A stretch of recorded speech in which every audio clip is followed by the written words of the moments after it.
Masechet Betzad Aftet Vav, on commence, Bezrat Hashem, à la troisième ligne. Amara Papa. Ardalin, En Ben Mishum Kilaim. Ardalin, c'est une espèce de tissu épais et dur qu'on met autour de la chaussure. Et s'il y a un mélange de lin et de laine, dans ce tissu-là, il est épais comme du feutre, et s'il y a un mélange là-bas, eh bien, c'est permis, il n'y a pas de problème de kilaïm dessus. Comme on a vu juste au-dessus, comme on a vu hier, qu'un habit épais, on a le droit de s'asseoir dessus puisqu'il ne réchauffe pas. On parle épais et dur. Amarava, Hanetzrare de Pshite, Rava dit, les porte-monnaies, En Ben Bishum Kilaïm. On ne craint pas le kilaïm, le mélange d'espèces.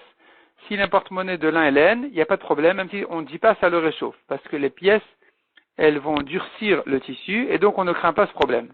Des bisrenés, mais si on met dans cet étui-là, on met plutôt des grains, yesh ben mishum kilaim. On craint le problème de kilaim parce que ça reste mou, ça ne durcit pas, le tissu ne durcit pas, et donc il va le réchauffer, donc c'est interdit. Ravashi amarechadze vechadze, en ben mishum kilaim. Selon Ravashi, on ne craint pas le problème de kilaim, ni si c'est un porte-monnaie, ni si c'est pour porter des grains. Les fiches derechimum bekar, car ce n'est pas une manière normale de se réchauffer avec, et donc ça s'appelle pas un vêtement, ça s'appelle pas une manière normale de se réchauffer, c'est permis. Avalo sandal amesumar, on a vu dans la Mishnah. Une chaussure clouée, c'était des sabots en bois, sur lesquels on mettait du cuir, et on le clouait avec des clous, et les chachamim ont interdit de le mettre pendant Yom Tov. Et ça, la Mishnah nous dit, on n'a pas le droit de l'envoyer à son ami non plus pendant Yom Tov. Sandal amesumar maïta amalo, demande à Gemara, pour quelle raison on n'envoie pas le sandal amesumar, donc la sandale clouée pendant Yom Tov, mishum shaya. On n'a pas le droit de le porter à cause d'une histoire qui a eu lieu. C'était des gens qui se cachaient des Grecs dans les grottes, des Juifs, ils se cachaient des Grecs dans les grottes, et il y en a un qui a dû sortir, et il s'est passé quelque chose là-bas qui a trompé les gens qui croyaient que c'était un Grec qui est rentré. Et donc, ils se sont affolés, ils ont commencé à vouloir sortir, ils se sont piétinés les uns les autres. À cause de ces clous-là, ils se sont tués, plus que ce que les Grecs les auraient tués. Et donc, les Chachamim, en voyant ça, ils ont interdit de porter cette sandale clouée pendant Shabbat et Yom Tov, qui sont des jours de réunion, à cause de cette histoire-là. Et donc, voilà comment. C'est pour ça que notre Mishnah le dit, il est interdit de l'envoyer à son ami, puisque c'est pas une chaussure qu'on peut porter pendant Yom Tov. Amar Abaye, sandal amesumar asolena alo, ou mutar letaltelo. La sandale clouée, on n'a pas le droit de la mettre, de la chausser, mais on a le droit de la porter avec ses mains. C'est pas mouktsé. Asolena alo mishuma seshaya. On n'a pas le droit de le mettre au pied à cause de l'histoire qu'on a racontée, qui a eu lieu, les chachamim ont interdit donc de mettre cette sandale clouée au pied. Ou mutar letaltelo. Et d'où je sais qu'il est permis de le porter avec les mains, c'est pas mouktsé. Midektan et el meshalchin, puisqu'on a vu dans la Mishnah, on ne l'envoie pas à son ami. Deisal kadata chasol etaltelo. Si tu veux dire que c'est mouktsé, ashtal etaltul et asur. Si de porter avec ses mains c'est interdit, meshalchin mibaya, est-ce la peine de dire que on ne l'envoie pas? Même à la maison, on ne peut pas le porter avec ses mains. Évidemment qu'on ne peut pas l'envoyer à son ami. Donc si tu me dis on ne l'envoie pas, je comprends de là que c'est pas mouktsé. Envoyer c'est interdit, mais garder à la maison, c'est porter à la maison, c'est permis. Velo sandal chez Notafour. On continue dans la Gemara. On a vu que on ne peut pas envoyer non plus à son ami une chaussure qui n'est pas cousue. Pshita, c'est évident. Une chaussure qui n'est pas cousue, ça veut dire qu'elle n'est pas finie en fait. Donc c'est évident qu'on ne peut pas l'envoyer. Qu'est-ce qu'il peut en faire? Le nitzrecha d'afalgav denakit besike. Même si elle est saisie avec des petits clous, et donc mettons de côté le problème de sandal amesumar. C'est pas ici, sans craindre le problème de sandal amesumar, peut-être parce que c'est pas en bois ou pour d'autres raisons. En tout cas ici, la chaussure, on pourrait peut-être la porter comme ça parce que elle est attrapée bien avec des petits clous. Alors entre-temps de la coudre où il pourrait la porter comme ça serait permis de l'envoyer à son ami. Vient la Mishnah nous apprendre que non, c'est insuffisant, c'est interdit. C'est interdit non pas à cause des clous, c'est interdit parce que c'est pas cousu. Rabbi Yehuda Omer aflomin alavan. Rabbi Yehuda interdit aussi d'envoyer une chaussure blanche qui n'a pas encore été noircie. Tanya Rabbi Yehuda matir beshachor veoser belavan. Rabbi Yehuda il permet d'envoyer une chaussure noire et il interdit une chaussure blanche. Mipnei shetzarich betzat agir, car il faut la couleur il faut la noircir en fait. Betzat agir, c'est ce avec quoi on la noircit. Et ça ne se fait pas pendant Yom Tov, donc c'est interdit d'en envoyer pendant Yom Tov parce qu'on ne peut pas l'utiliser. Rabbi Yossi oser beshachor, mipnei shetzarich letartzero. Rabbi Yossi, il interdit même si la chaussure est déjà noire, parce qu'il faut encore la faire briller, il faut encore la lisser, on ne peut pas la porter comme ça. Velo pligué, la Gemara dit en fait c'est pas une marquette entre Rabbi Yehuda et Rabbi Yossi si on peut prendre la chaussure noire ou pas. Marquetre ou marquetre, chacun selon sa ville, selon son endroit. Beatre demar, dans l'endroit de l'un, bisra le tachat. C'est-à-dire que le cuir en fait, qui est la peau de la bête, eh bien, dans la peau il y a les deux côtés, il y a le côté des poils et le côté de la chair. Si le côté de la chair est vers l'intérieur, donc ça touche son pied, et que le côté des poils est vers l'extérieur, dès qu'il a noirci la chaussure, elle est prête à porter. Il peut la mettre. Et donc ça c'est bisra le tachat, c'est-à-dire que le côté de la chair est en bas, en direction de son pied, et donc à partir du moment où c'est noir, on n'a plus de problème, on peut la porter comme ça. Tandis que Beatre démarre, bisra le el. Dans l'endroit de celui qui est interdit de porter la chaussure noire, Rabbi aussi, chez lui, on met le côté de la peau vers l'extérieur, vers le haut, et de noircir c'est insuffisant parce que la peau à cet endroit-là, elle est pas lisse, et donc il faut encore la frotter pour la lisser, pour la faire briller, puisque c'est du côté de la chair, c'est pas encore joli de cette manière-là, c'est pas encore fini de la noircir, il faut encore travailler la peau un petit peu, et donc on n'aura pas le droit d'envoyer une chaussure comme ça pendant Yom Tov parce qu'elle n'est pas prête à porter encore. La Mishnah nous donne la règle de la chose. Toute chose qu'on peut en profiter pendant Yom Tov, on peut l'envoyer à son ami aussi. Rav Sheshet, Sharalo le Rabanan, Rav Sheshet a permis aux Chachamim, les Shduret Tfilin biyom hatava, d'envoyer l'un à l'autre des Tfilin pendant Yom Tov. Amar le Abaye, Abaye lui a demandé comment tu permets d'envoyer des Tfilin à son ami pendant Yom Tov. Ve'anantnan, on a bien dit dans la Mishnah, Kol shenotin bo biyom Tov, Meshalchinoto. Ce que on peut en profiter pendant Yom Tov, on peut l'envoyer. Les tefilines, on n'en profite pas pendant Yom Tov. Comment tu peux les envoyer? Achike Amar. Répond la Gemara. Kol shenotin bo bechol, meshalchin oto b'Yom Tov. Tu as mal placé la virgule. C'est pas toute chose dont on peut profiter pendant Yom Tov, virgule, on l'envoie à son ami. Non, c'est toute chose qu'on peut en profiter, virgule, pendant Yom Tov, on l'envoie à son ami. Donc, si c'est une chose qui est prête déjà et qui est finie, on peut en profiter. En jour de Chol, Kol Sheneotin Bo Bechol, une chose qui est prête à profiter pendant Chol, on peut l'envoyer pendant Yom Tov. Donc, les tefilines, on peut les envoyer. Mais les chaussures qui ne sont pas finies, on ne peut pas les envoyer. Parce que pendant Chol, tu ne peux pas en profiter tel quel. Donc, pendant Yom Tov, tu ne les envoies pas non plus. Amar Abaye Tefilin Oil Vatuli Adan. Abaye dit, puisqu'on parle déjà de tefilines, puisque les tefilines sont arrivés entre nos mains, Nema Bo Milta. Je voudrais dire dessus une halakha. Aya Babaderer, un homme qui était en chemin, ou Tfilin Berosho. C'était vendredi, Shabbat rentré, et voilà que les Tfilin sont à sa tête. Veshakal Avrama, et le soleil se couche. Qu'est-ce qu'il fait maintenant? Maniach Yado Alem, Hachemagia Lebeto. Il met sa main dessus, il couvre les Tfilin avec sa main, et jusqu'à ce qu'il arrive chez lui à la maison. De manière à ce que les gens ne voient pas qu'il est en train de marcher maintenant avec des Tfilin. Et les Chachamim lui ont permis de rentrer comme ça dans la ville, puisque ça s'appelle un habit, et que donc ça ne s'appelle pas vraiment porter, et donc porter, il n'y a pas de problème, mouktsé laissons de côté, c'est vraiment pas le problème ici, donc les chachamim lui ont permis de rentrer chez lui comme ça. Aya Yoshev et Bet Midrash, ou Tfilin Berosho, de même quelqu'un qui était au Bet Midrash assis, et il avait les Tfilin à sa tête, Vekadash Alavayom, il n'a pas fait attention, il était plongé dans son daf, et voilà que le soleil s'est couché. Maniach Yado Alehen, il met sa main sur cette filine parce qu'il ne peut pas les laisser au Beth Midrash. Le Beth Midrash n'était pas dans la ville, c'était dans les champs. Et donc les tefilines ne sont pas gardées là-bas correctement. Et donc il doit rentrer avec les tefilines. Qu'est-ce qu'il fait? Il met sa main dessus, Hachemagia le Beto, jusqu'à ce qu'il arrive chez lui à la maison. Metiv Ravuna, Bered Ravika. Ravuna objecte, Aya Babader Tfilin Berosho, quelqu'un qui était en chemin, voilà que les tefilines sont sur sa tête, Vekadash Alavayom, et le jour est rentré, le Shabbat est rentré. Maniach Yado Alehen, Hachemagia, il met sa main sur les tefilines jusqu'à ce qu'il arrive où? Pas chez lui à la maison. La bait à Samour, la Choma. À la maison la plus proche de la muraille, c'est-à-dire à la maison au bout de la ville. Dès qu'il rentre dans la ville et qu'il trouve là-bas une maison, il laisse là-bas les tefilines. Il ne va pas avec jusqu'à chez lui. Aya Yoshev Bet Midrash, pareil, s'il était au Bet Midrash, Vekadash Alavayom, Shabbat est rentré, Manir Chado Aleen, il met la main dessus, Hachem Magia, la Baït Asamour, le Bet Midrash, jusqu'à ce qu'il arrive à la maison la plus proche du Bet Midrash. Donc une contradiction, est-ce qu'il les amène jusqu'à la maison, ou jusqu'à la maison la plus proche, jusqu'à sa maison à lui, ou bien jusqu'à la maison la plus proche du Bet Midrash? Lokasha répond la Gemara.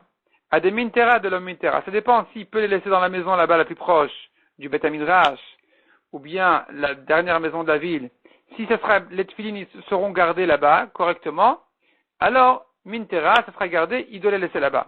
De l'homme mintera. Mais si c'est mal gardé là-bas, il peut les amener chez lui à la maison. Demande à Gemara de l'homme mintera. Si c'est mal gardé, Maï iria berosho. Pourquoi tu me dis, il a les tefilines à sa tête? Afilu martan be'ar anami, même si les tefilines sont posées par terre, on va lui permettre de les ramasser et de les rentrer chez lui. C'est-à-dire, on a dit que quand est-ce qu'il lui est permis d'amener les tefilines jusqu'à sa maison à lui? C'est dans le cas où les tefilines ne seront pas gardées ailleurs. Si les tefilines ne sont pas gardées ailleurs, je n'ai pas besoin de parler d'un cas où les tefilines étaient déjà sur sa tête pour lui permettre de les ramener chez lui. Même si les tefilines étaient par terre, il doit les ramasser et les rentrer chez lui. Pas dans ses mains, en les portant. En les portant, ça veut dire comme les tefilines, en les mettant sur sa tête. Dehatnal, comme on voit dans une Mishnah.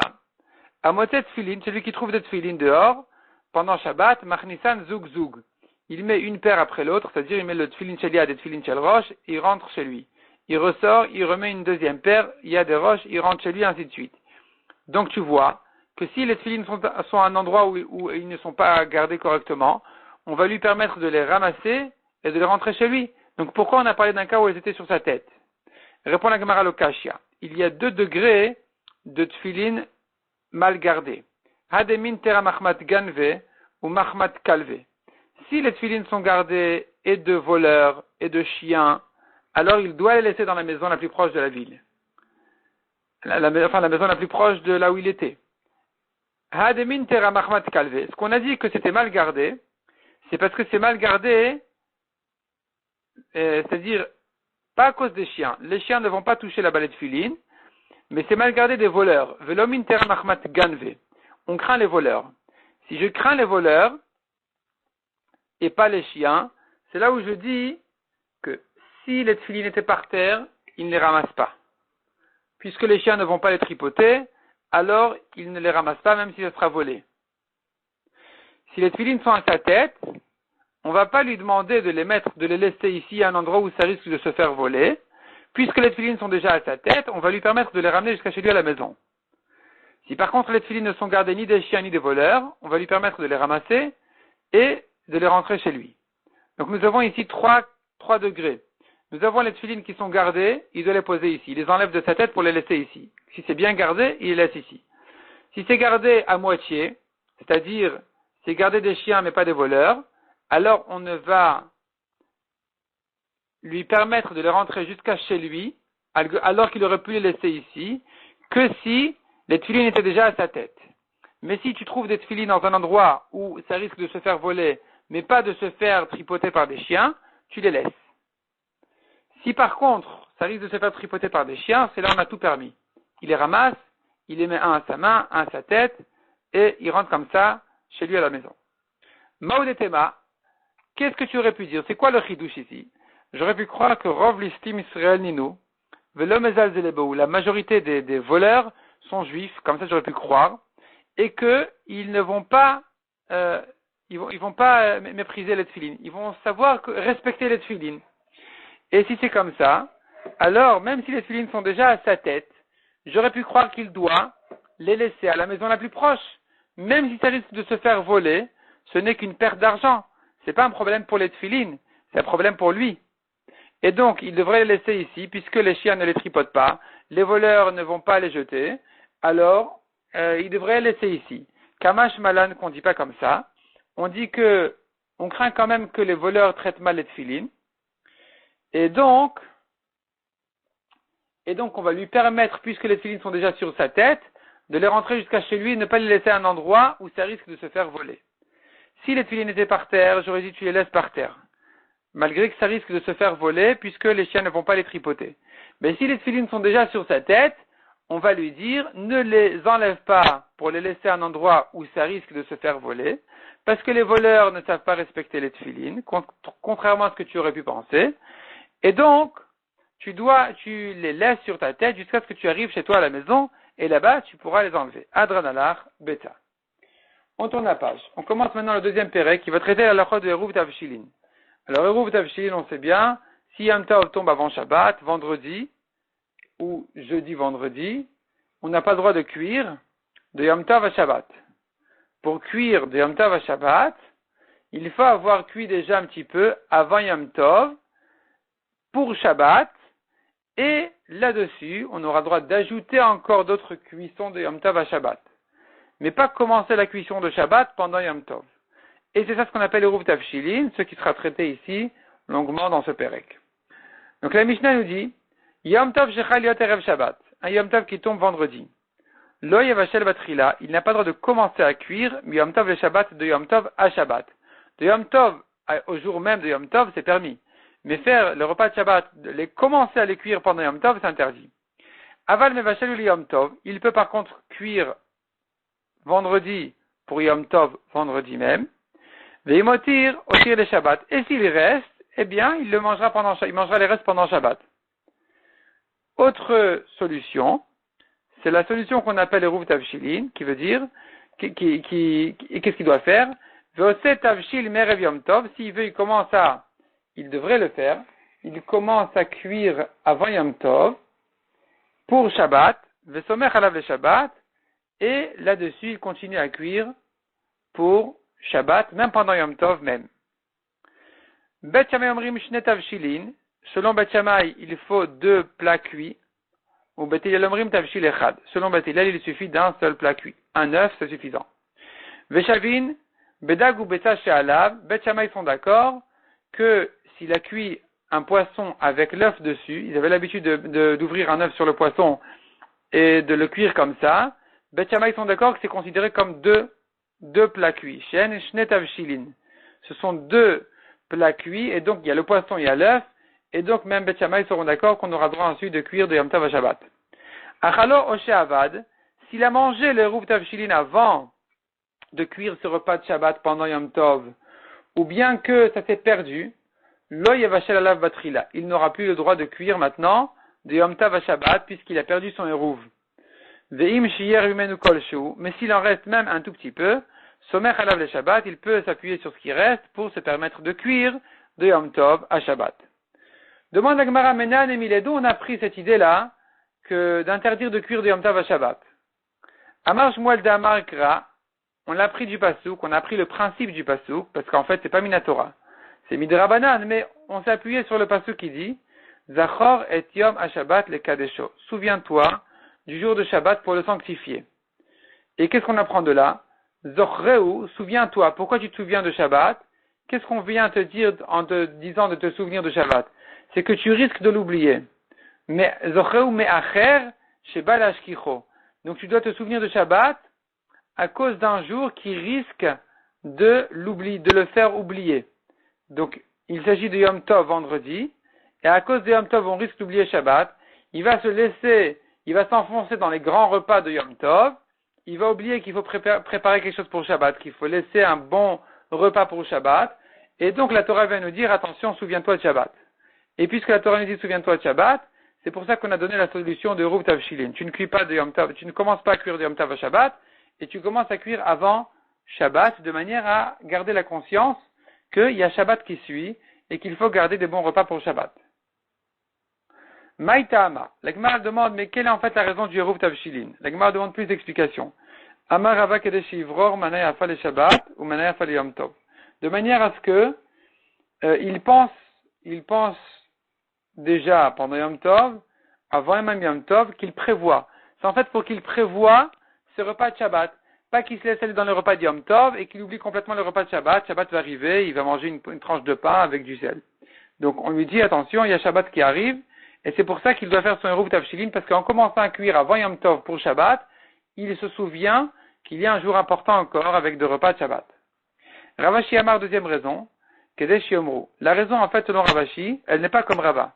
C'est pas c'est pas pour Shabbat qu'on a institué ce Ruv Tavshilin. Au contraire, c'est pour Yom Tov. Quel est le problème? Que des Shiomru, afin que les gens disent, En ofin mi Yom Tov le Shabbat. Regarde combien il interdit même de cuire des Yom Tov à Shabbat. Kalvachomer mi Yom Tov le Chol. Kalvachomer qu'on ne cuit pas de Yom Tov à Chol. Pour que les gens se souviennent que la cuisson de Yom Tov n'est permise que pour Yom Tov et pas pour un jour de Chol, les Chachamim ont dit attention, tu ne cuis même pas de Yom Tov à Shabbat. Tu es obligé de faire tout un système pour pouvoir cuire des Yom Tov à Shabbat, sinon tu ne cuis pas. Et donc ce système-là, il va éveiller les gens à faire attention de ne pas cuire des Yom Tov à Chol, au lendemain. Nan, la Gemara ramène notre Mishnah, on a vu, au Set Avshil Merev Yom Tov, il cuit avant Yom Tov, ve Somech Alav le Shabbat. Et il s'appuie sur ça, il se permet ensuite de continuer à cuire des Yom Tov à Shabbat. Demande à Gemara Bishlam al Ravashi. Selon Ravashi, je comprends. Ravashi qui a dit que ici le problème c'était pour le repas de Shabbat, c'était en l'honneur de Shabbat qu'on a dit ça. De Amar Kedesh Yomru En Ofin Yom Tov le Shabbat. Ah, je me suis trompé, pardon. Ravashi, c'est la deuxième raison qui a dit que ici la raison du Ruv Tavshilin, c'est en l'honneur de Yom Tov, pour que les gens fassent attention de ne pas cuire de Yom Tov à Shabbat, de Yom Tov à Chol. Et donc là, je comprends. Hainu de Me'erev Yom Tov in, Biyom Tov lo. C'est la raison pour laquelle les Chachamim ont dit avant Yom Tov, tu commences à cuire, mais pas pendant Yom Tov. De manière à ce que les cuissons de Yom Tov à Shabbat ne soient qu'un ajout sur ce que tu as déjà commencé. Et pas qu'on fait les cuissons de Shabbat pendant Yom Tov. D'accord? Donc les femmes seront dans la cuisine toute la journée, en train de préparer le repas de Shabbat comme un vendredi de Chol, et finalement celui qui souffre ici c'est Yom Tov. Les Chachamim ne voulaient pas ça, ils voulaient pas qu'on se permette pendant Yom Tov de faire des grandes cuissons pour le lendemain, donc on commence tout avant Yom Tov déjà pour bien marquer le fait que les préparations de Yom Tov à Shabbat ne sont qu'un ajout sur ce qu'on a déjà commencé. On comprend Ravashi.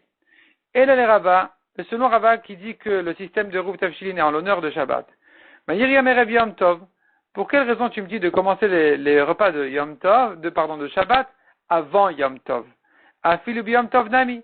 Dis-moi même pendant Yom Tov, avant mon repas de Yom Tov, je dois commencer à prévoir mes repas de Shabbat, à préparer mes repas de Shabbat, de manière à ce que quand je mange mon repas de Yom Tov, je garde conscience qu'il faut garder de repas pour Shabbat, et pas tout finir pendant Yom Tov.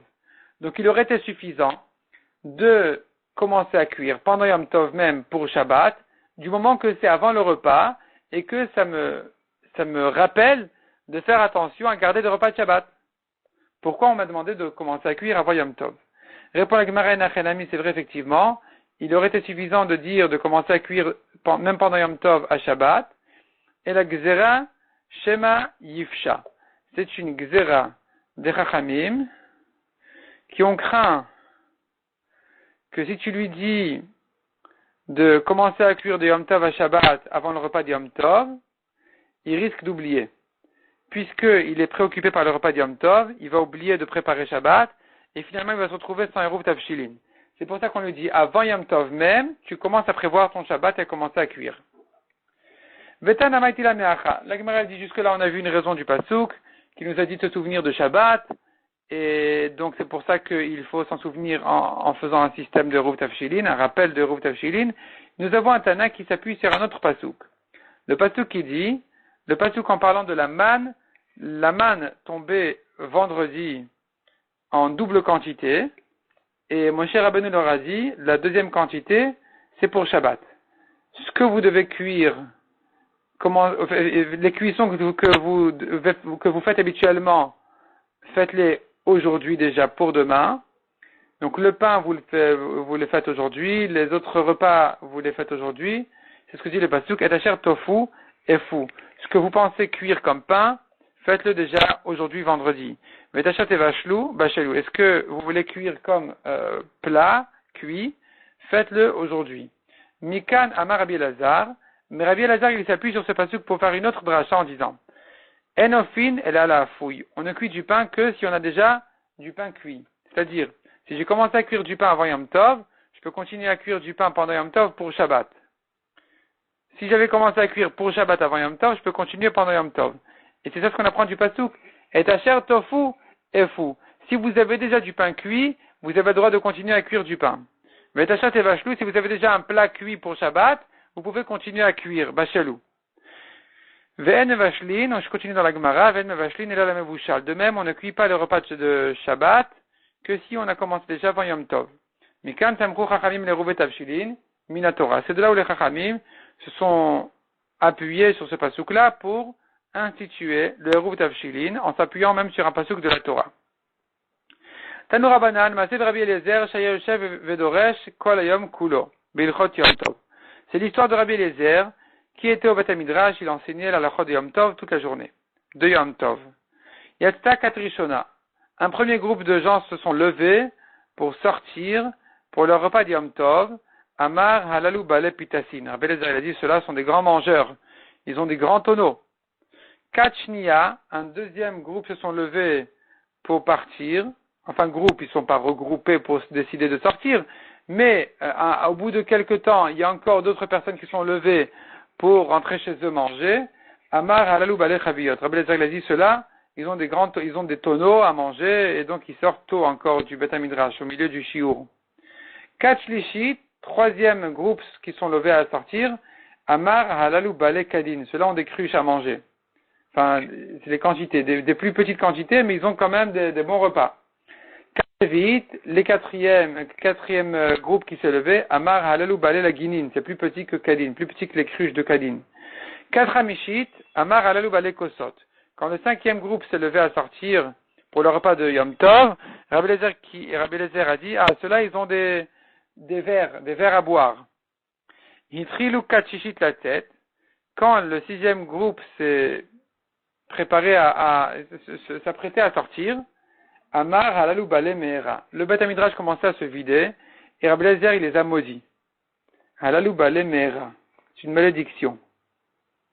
Selon Rashi, mais il y a d'autres explications encore. Nathan enav batalmidim. Il a fixé du regard ses élèves. Il comprenait qu'il était un peu en colère. Il n'était pas content. Il trilou pneim ishtanim. Il commençait à exprimer une inquiétude. Il croyait que Rabbi Eliezer était mécontent d'eux, de rester étudier et ne pas rentrer chez eux pour le repas de Yom Tov. Amar lehem bana, il leur a dit, mes fils, au contraire, lolachem ani omer, c'est pas sur vous que je dis ça. Et la lalou shiatzou, j'ai dit la malédiction sur ceux qui sont sortis, chez manichim chaye olam, ils abandonnent la Torah qui est éternelle, veoskim bechayesha, pour s'occuper des repas qui sont la vie, une vie temporaire.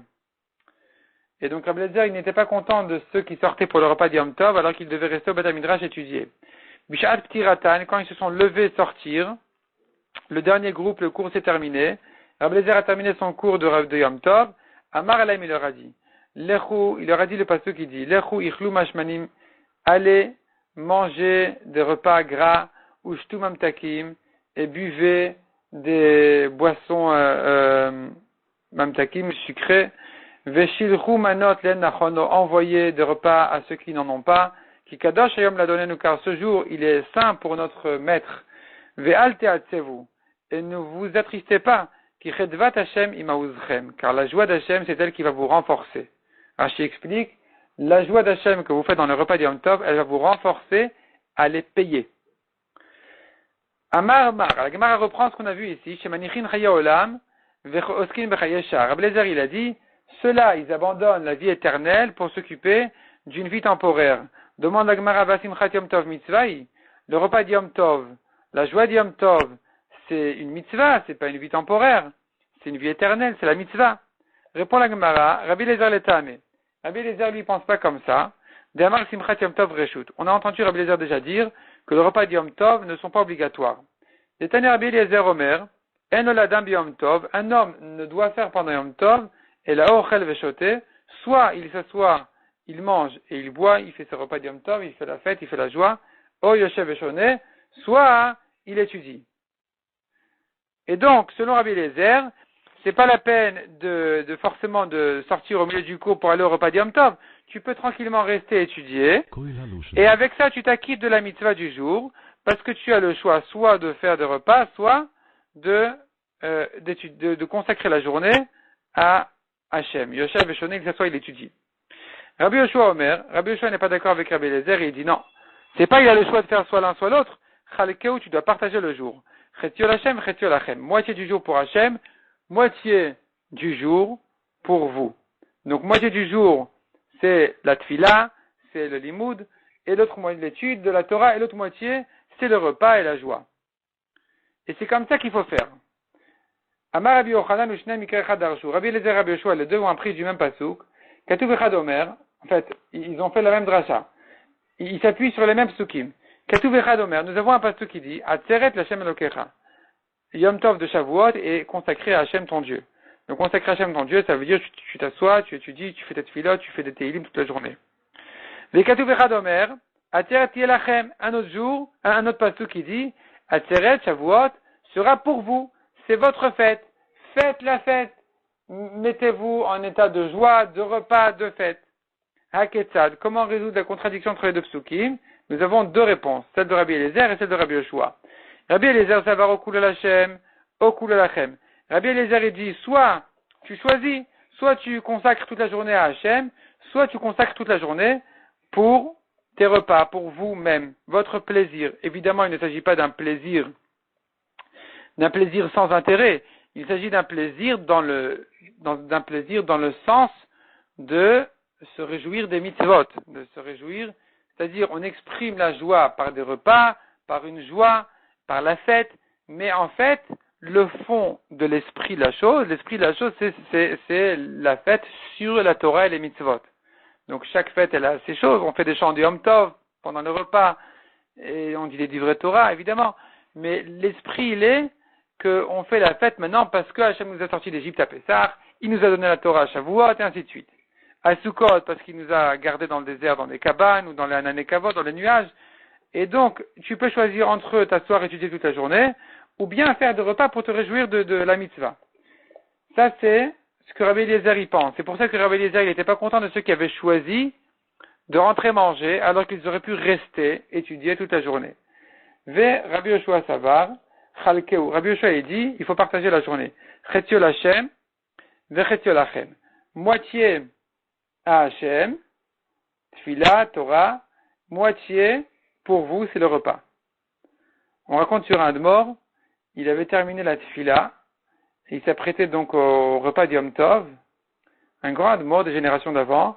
Il a dit, voilà, on a terminé maintenant la Tfila, on a terminé le Chetio Lachem, on a terminé la moitié de la journée qui est consacrée à votre plaisir, et maintenant c'est le repas, il faut commencer donc la moitié qui est pour Hachem. Donc chacun selon son niveau. Maï, len, nachono. Encore une petite remarque. D'ailleurs pour Kippour, on voit bien Kippour c'est un jour qui est cool Hachem.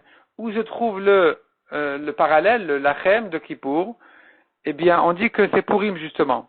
Purim c'est un jour qui est en fait le complément de Yom Kippour. Kippourim, Kepourim, c'est bien tout ça. Et donc c'est en fait, ça va ensemble. Kippour c'est consacré pour Hachem. Et Purim, c'est consacré pour la joie de la mitzvah, la joie d'être juif, la joie que Hachem nous a sauvés. Maïlen, je continue dans la Gemara. On a vu dans le passage qui avait été cité ici, envoyer des repas pour celui qui n'en a pas.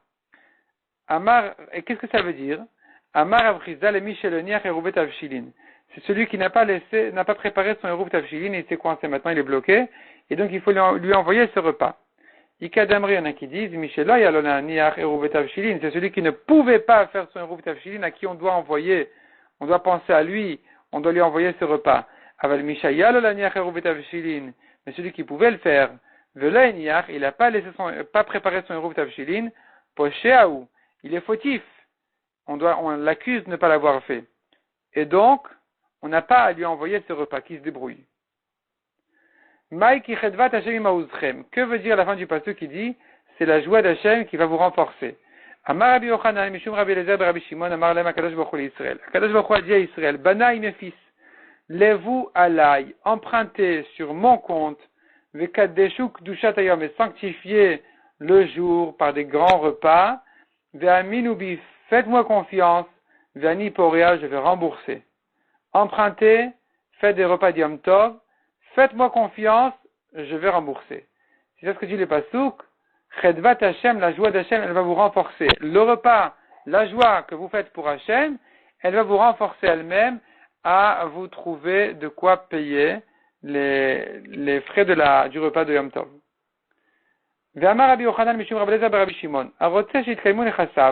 Celui qui veut que ces biens tiennent longtemps, qu'ils ne se fassent pas voler, qu'il n'ait pas de problème. Yita ben Adar. Il a qu'à planter un arbre qui s'appelle Adar, qui est un arbre important. Et les gens, ils vont dire, et c'est un arbre important qui est reconnu par toute la ville. Les gens, ils vont dire, ah oui, un tel, il a le Hadar chez lui dans son champ, intéressant et tout. Et avec ça, les gens, ils vont savoir qu'il est lui le propriétaire. Si un voleur qui arrive, il aura plus facilement des témoins qui sauront dire, tout le monde pourra témoigner que c'est lui le propriétaire. Il est parti en vacances, il revient après 2 mois, il voit quelqu'un qui s'est installé chez lui, et tout le monde saura témoigner que c'est lui le propriétaire. Chez Nehemar, Adir Bamarom Hashem. Adir, on voit que c'est un langage de puissance, comme on dit sur Hashem qu'il est Adir. Donc le mot Adar, il prend le même sens, qui est une puissance et une force pour le propriétaire. Ça le renforce dans les preuves qu'il est propriétaire. Et donc personne ne va en fait le toucher, a priori. Inami, ou bien Adra, on appelle cet arbre-là Adar, pourquoi? Kishme. Comme son nom l'indique, et des Amrinchi, comme ce que les gens ont l'habitude de traduire le nom de Adar, Maï Adra de Kaima le Dare Dare. Ce Adar, il fait que ça tient de génération en génération. C'est ça le sens du mot Adra, Adar. Adra, ça vient du mot Dare Dare, d'or. Génération après génération. Donc c'est ça ce qui va lui renforcer sa propriété de son champ. Tainyanami Achi, Sadeshesh Ba Adar, le Gemara trouve aussi une braïta qui renforce cette idée-là. Un champ dans lequel se trouve cet arbre-là qui s'appelle Adar, et Nanik Zelet, Venan Echmeset.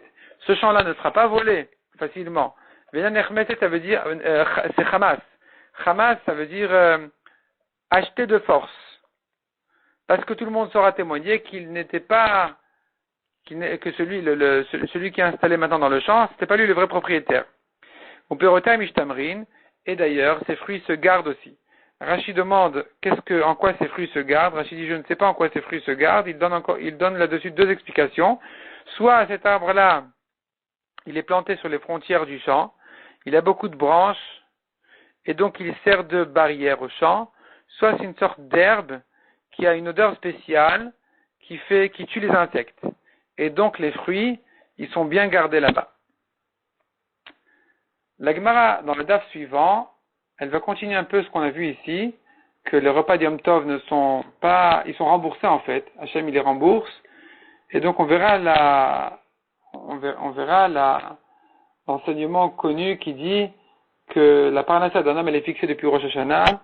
De Rosh Hashanah à Kippour, tout a été fixé déjà. Et finalement, s'il gaspille, il gaspille sur son compte parce que ce qui lui a été décrété pour l'année, c'est ça ce qu'il aura pour toute l'année. Donc autant faire attention de dépenser logiquement.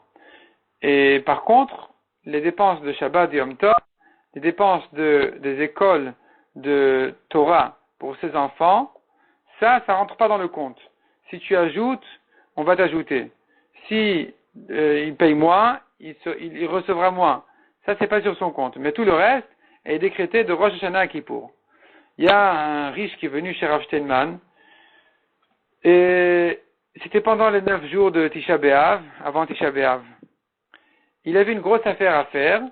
Il est allé lui demander est-ce que c'est le moment de la faire ou pas. Est-ce que c'est une bonne ishtadlout de faire cette affaire-là alors qu'on est en deuil du Beth Amikdash pendant les 9 jours. Et Rav Steinman, il lui a répondu, tu veux faire une ishtadlout pendant les 9 jours? Une ishtadlout pour la parnassa, on ne fait pas pendant les 9 jours. Une ishtadlout pour la parnassa, on fait pendant les 10 jours.